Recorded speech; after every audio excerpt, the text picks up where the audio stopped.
Aquí tenemos el siguiente tema, que es el 7, un tema que a mí particularmente me ha resultado bastante interesante, porque ya son tesinas o desarrollos de temas acerca de lo que el mundo opina de la oración. Es un poco de apologética de la oración a la hora de defender que lo que hacemos nosotros no es una ilusión psíquica, sino una realidad. No es una actividad autosugestiva, sino realmente es la comunicación entre dos personas. ¿Vale? Así que vamos a ver argumentos que el mundo da y los argumentos que la Biblia dice acerca de esta maravillosa realidad que es la oración. ¿Qué objeciones da el mundo y la psicología a la oración? El materialismo científico, es decir, la filosofía o el pensamiento que dice que lo único que existe es lo material, lo natural, que no hay nada sobrenatural, es un ídolo intocable para muchos. O sea, eso es así. Lo que vemos, lo que tocamos es lo único que importa, lo demás no. Solo lo que la ciencia aprueba parece fuera de toda discusión. Lo demás es todo sugestión, puede ser ilusión, puede ser, como hemos dicho, una sensación que nos estimule a hacer ciertas cosas. Vivimos en una generación que sufre el síndrome de Tomás, ¿verdad? Si no veo, si no toco, no creeré. Y muchos cristianos vivimos así también, ¿verdad? Se afirma que la oración no es algo real, sino un fenómeno puramente psíquico, fruto del subjetivismo imaginario. Eso es lo que muchos, desde la ciencia, desde la psicología humanista, se refiere. Las objeciones psicológicas a la oración son varias. El hombre natural, dice el texto, no acepta las cosas que son del Espíritu de Dios, porque para él son locuras, necedad, no puede entenderlas, porque se disciernen espiritualmente. Si yo no tengo espíritu, ¿cómo podré comprenderla? Es como querer entender algo si no tengo un coeficiente intelectual medio. Si no me da, no llego a comprender. Yo en COU, pues no entendía la física, es que no la entendía. ¿Qué hago? Me necesitaba más ayuda para poder llegar. Bueno, pues el hombre natural no hay nada, no hay ninguna ayuda que le pueda hacer entender las cosas del espíritu. Necesita nacer de nuevo. Claro, por eso son estas objeciones que tienen. Una de las eh, críticas o de las explicaciones que el hombre natural da a la oración es autosugestión, que es cuando la mente acepta una idea como verdadera, tiende a hacerse real en la persona, aunque solo sea subjetiva, ¿vale? Es, por ejemplo, el efecto placebo, cuando nos tomamos un medicamento que no han dicho que te va a aliviar el dolor y tú te lo crees, pero el efecto placebo, ¿qué es? Algo que es inocuo, que realmente no tiene ningún valor médico, no tiene ninguna propiedad curativa, ni tiene ningún analgésico, pero te sugestiona porque al tomarte le dices, oye, pues mira, pues es verdad que me duele menos. En algunas personas y en algunos momentos es posible, es posible. Con la ansiedad, yo recuerdo mi abuela, pobrecita, antes de morir, ella era muy nerviosa, además había tenido una enfermedad de fiebres malta y eso le degeneró el sistema nervioso, en fin, tenía un desequilibrio nervioso muy grande. Y ya cuando era mayor, pues todo le ponía nerviosa. Cualquier medicina, cualquier cosa. "Ah, ¿tú ves, Mari? Esto ya me está poniendo nervioso. Me nerviosa". Entonces un día cogimos, mi madre y yo, le cambiamos el producto y echamos agua con fresa, porque el medicamento era rojo. Agua con fresa en un bote y le dimos las gotas. A los segundos decía, ay, Mari, ya me estoy poniendo nerviosa. ¿Lo ves? ¿Cómo esto a mí no me sienta bien? Entonces le dijimos, mamá, es agua con fresa. Que era un efecto placebo, se estaba autosugestionando con esa ansiedad. Pues de otras formas, a las personas le pasa lo mismo. Bueno, pues estas personas dicen que el beneficio que experimentamos al orar es producto de la autosugestión, no solamente la oración, sino de nuestra fe y de todo. La sugestión tiene un propósito, evadirse de la realidad que nos aflige. Entonces, dicen, claro, si a ti eso te va bien, pues perfecto, porque es tu efecto placebo, es tu pastilla, es tu aspirina. Tú te la tomas y crees que estás bien. Pues si te va bien, adelante. Es lo que nos suelen decir. La fe cristiana es presentada como una forma de sugestión, un escape trascendental que viene a aliviar nuestras necesidades más profundas. Pero eso es una mentira como un camión. La fe cristiana no es una sugestión. Y ahora vamos a ver por qué. Contradicción a la huida. El cristiano, cuando sigue a Cristo, escoge una vía difícil, una salida difícil. Angosto es el camino que lleva a la vida eterna, ¿no? Dice, la obediencia al Señor es costosa. Luego, si esto es una huida, aceptar a Cristo, pues entonces somos todos los cristianos muy masoquistas. Cierto, que nos acercamos a Cristo por necesidad. Claro, venimos angustiados, afligidos y con sed de Dios. Pero en el momento que una persona descubre el Evangelio, muchos se van. Los que cayeron entre pedregales y entre espinos recibieron el Evangelio con gozo. Pero enseguida, cuando vieron que era un problema o que los afanes de la vida me tiraban más, dejaban el camino estrecho. Luego, no puede ser nunca autosugestión la fe en Cristo ni la oración. Esto nos pone ante dos conclusiones. Pues todos los cristianos somos masoquistas, si esto es así. Y la fe cristiana no cumple con el propósito de huida, placebo. Así que, hermanos, esto es una contrapartida de la acusación del mundo. No, no, no, no, no somos masoquistas. Estamos aquí porque, a pesar de lo difícil que es seguir a Cristo, tenemos paz, gozo y felicidad.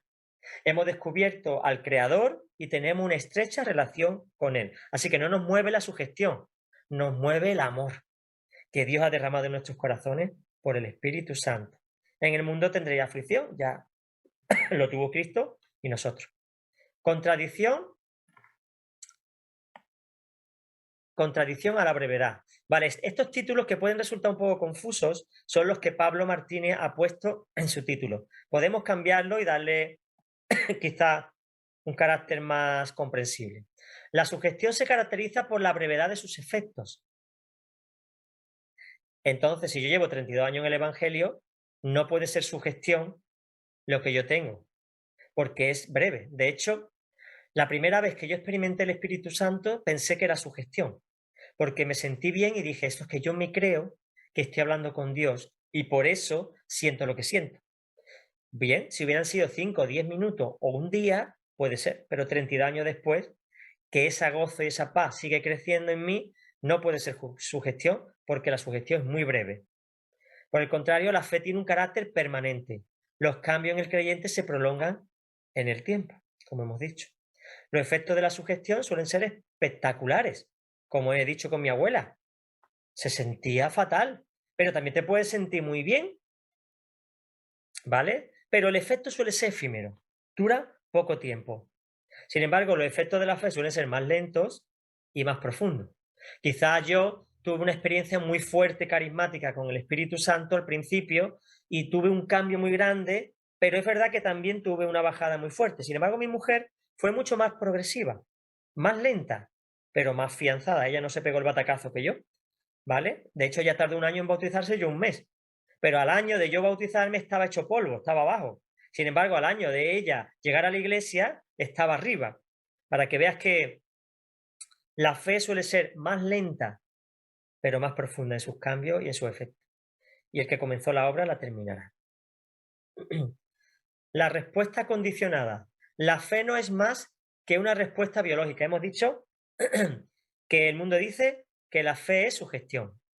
Y ahora dice que es una respuesta condicionada. ¿Qué significa? Que la fe no es más que la respuesta biológica del cerebro a cierto estímulo.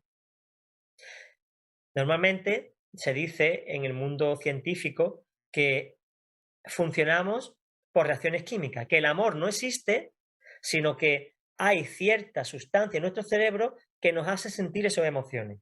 Por ejemplo, cuando tú te tiras por un tobogán, lo que se desarrolla en la mente es adrenalina. Entonces se esparce y tú tienes esa sensación de euforia. Y hay muchas sustancias que condicionan nuestra forma de actuar. Entonces, ellos dicen que la fe es también una respuesta biológica del cerebro, que hay algunas sustancias que todavía no se ha descubierto que puede estimular en algunas personas la fe. Una barbaridad. Se piensa que algunas conductas se explican porque están escritas en nuestros genes. O sea, que hay cristianos condicionados genéticamente. O sea, el que tiene el gen de la fe, pues nace con fe y el que no, no. Todo esto son especulaciones sin ninguna prueba científica. Algunos científicos piensan incluso que en el futuro se descubrirá el mecanismo biológico de la religiosidad, lo que yo decía delante. Causa-consecuencia. Cuando un joven se enamora, se incrementa la adrenalina en su cerebro y las endorfinas. Pero nadie diría que el joven está enamorado por los procesos neurobiológicos. Al contrario, es porque está enamorado que se produce esa reacción en el cerebro. ¿Entendéis? Por eso habla de causa-consecuencia. ¿Qué es primero, el huevo o la gallina? O sea, al yo enamorarme, eso produce en mi cerebro sustancias que me hacen sentirme bien. Pero primero viene el enamoramiento. El nacer de nuevo necesita estímulos adecuados, pero nunca puede ser el resultado de una manipulación psicológica. Yo no puedo sentirme bien y decir que he nacido de nuevo porque he estado en un culto donde la música era tremenda y los estímulos artificiales o externos me han condicionado. No, no, no. El nuevo nacimiento es una experiencia real que viene del Espíritu Santo. Todas estas cosas me pueden estimular a buscar a Dios o a ir a una reunión concreta, pero el Espíritu Santo tiene que actuar dentro y no puede ser el resultado nunca de otra cosa. Esta experiencia escapa a los instrumentos de la medicina de la ciencia. Por eso los científicos no quieren oír hablar de fe, porque no pueden explicarla ni comprenderla. La fe viene por el oír la palabra de Cristo. Claro, la fe en Cristo. Tú puedes tener fe en muchas cosas porque alguien te habla de ellas. De hecho, la superstición es así. Bueno, el positivismo. Esta parte es un poquito más técnica, a lo mejor a alguno le puede costar más entenderla, luego podemos hacer las preguntas. Esta filosofía sostiene que a lo largo de la historia ha habido una evolución en el pensamiento humano. En sus etapas iniciales la humanidad pensaba en términos religiosos y mágicos, debido a su ignorancia. Como no entendía el proceso de la lluvia, no entendía el proceso del viento, pues en su ignorancia se refugiaba en un Dios que si se portaban bien les daba buen tiempo y si se portaban mal les daba mal tiempo. Y el positivismo afirma que era un proceso de inmadurez y de ignorancia, pero que con el tiempo el hombre ha empezado a comprender por qué ocurren las cosas y se centra en lo observable, con lo cual ya no necesita la fe para sentirse seguro, sino que puede explicar lo que ocurre y tomar medidas. La conclusión se saca es, la creencia en Dios es un vestigio de forma primitiva de pensar. La fe se sustituye ahora por la razón. Esto es lo que piensan los científicos y el humanismo, ¿vale? Que ya tenemos que dejar la fe, que eso es una cosa de bebés. Ahora tenemos que afrontar como personas maduras que las cosas tienen una explicación y las que no comprendemos ahora la entenderemos después. ¿Y cómo explicas la vida después de la muerte? ¿Cómo explicas las experiencias con Dios? No pueden explicarlo. Por lo tanto, como no lo podemos entender, no existen. Es fruto de doctrinas autosugestión, de un gen, de la religión o de una evolución, que es el positivismo, una evolución del pensamiento. No, hermano, no estamos en eso. Objeciones. La humanidad ebria de autosuficiencia, es decir, no necesito de ningún Dios porque yo me puedo abastecer. Y hermano, las películas de Disney y de Marvel van enfocadas a esto. No necesitamos de Dios. El hombre puede, el hombre puede. Los magos, los hechiceros tienen protegido el mundo de Dios y de todo este mundo espiritual que lo que quiere es afligirnos. Ese es el pensamiento que el diablo está poniendo en este mundo. Piensa que la oración es casi un síntoma de enfermedad psíquica, fíjate, para algunos. Sin embargo, no se dan cuenta que el culto a la tecnología y a la riqueza es una forma de adicción. Y ya la gente no puede, ¡ay, el móvil! Parece que es que te has olvidado el corazón en la cocina, ¿no? Y el hombre vive atado a la tecnología, a la riqueza, al sexo, a todas estas cosas y se considera autosuficiente y libre. Y estamos ebrios de toda esa tecnología. Y ahora, porque nosotros tenemos paz y estamos libres, somos los esclavos de la fe. Es impresionante cómo el diablo cambia la tortilla. El problema es que les cuesta creer en Dios porque creen demasiado en sí mismos.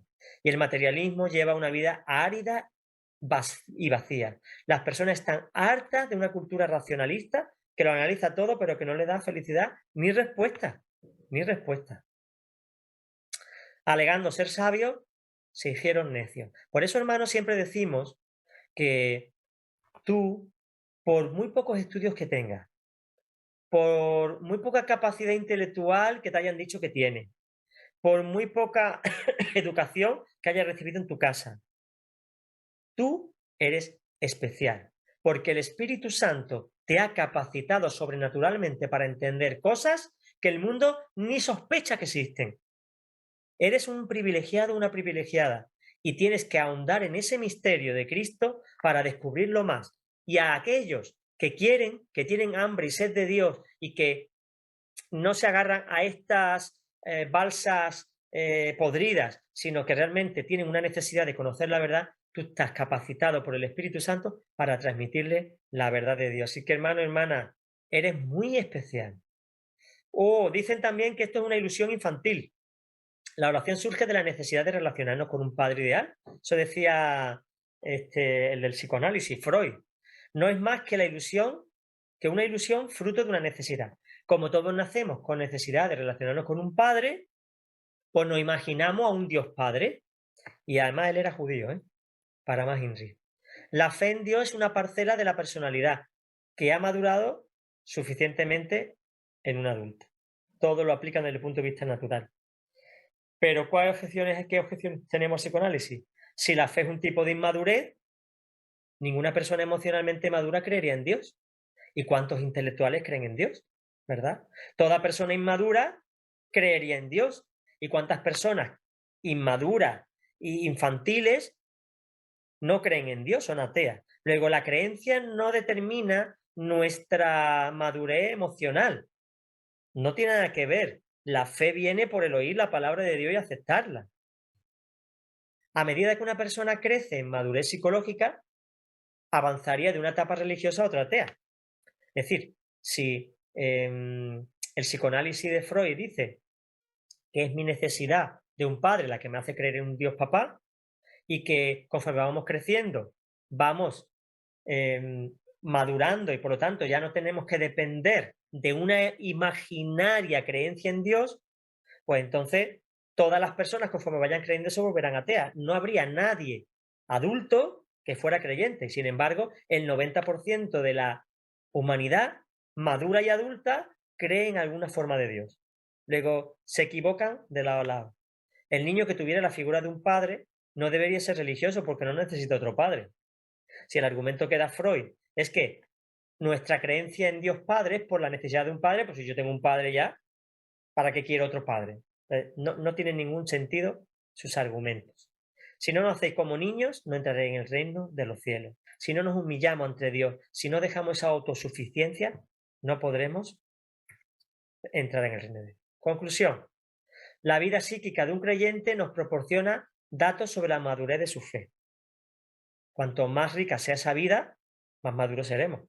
Una relación equilibrada a través de la oración con el Dios verdadero en Jesucristo es la máxima expresión de salud emocional de un ser humano. No hay nadie tan equilibrado, tan cuerdo, tan sereno, ni tan sabio como un cristiano. No lo hay. Después, dentro de los cristianos habrá personas más maduras y más inmaduras, con más trato de Dios y menos trato de Dios. Pero un cristiano tiene un equilibrio que no la tienen fuera. Y la oración cristiana no se hace en base a una fe supersticiosa, basada en la tradición, sino en una experiencia personal con Jesucristo por medio de su Santo Espíritu. Amén. Y por eso dice el Señor, buscad a Dios y vivirá vuestro corazón que está muerto. Porque si habla que vivirá en el futuro es porque está muerto en el presente.